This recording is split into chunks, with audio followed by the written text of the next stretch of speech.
ஒரு நாள் ஈசா அலைஹிசலாம் அவர்கள் ஒரு மலை மீது ஏறி சென்றார்கள். அங்கு ஒருவர் வெயிலில் தொழுது கொண்டு இருப்பதை கண்டனர்.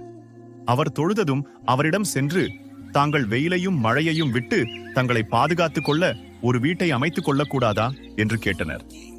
அதற்கு அவர், இறைவனின் தூதரே, நான் 700 வயதுக்கு மேல் வாழ மாட்டேன் என்று பல நபிமார்கள் என்னிடம் கூறியுள்ளனர். இத்தனை குறைந்த வயதை பெற்றுள்ள நான் வீட்டை கட்டுவதில் என் வாழ்நாளை செலவு செய்ய விரும்பவில்லை என்று கூறினார். அப்போது ஈசா அலைஹிஸ்ஸலாம் அவர்கள் அவரை நோக்கி, இதைவிட ஆச்சரியமான ஒரு விடயத்தை சொல்லவா என்று கேட்டார்கள். என்ன அது என்று வியப்புடன் கேட்டார் அந்த மனிதர். உலகின் இறுதி காலத்தில் தோன்றும் மனிதர்கள் 100 வயது கூட வாழ மாட்டார்கள்.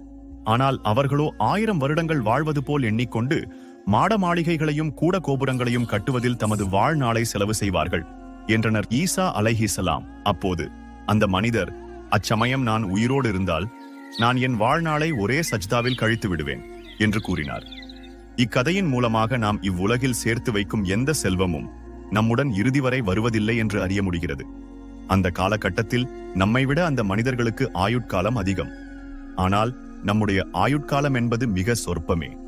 ஆகவே முடிந்த அளவிற்கு அதிக நன்மைகளை செய்து மறுமை வாழ்க்கையை சிறப்பாக ஆக்கிக் கொள்வோம்.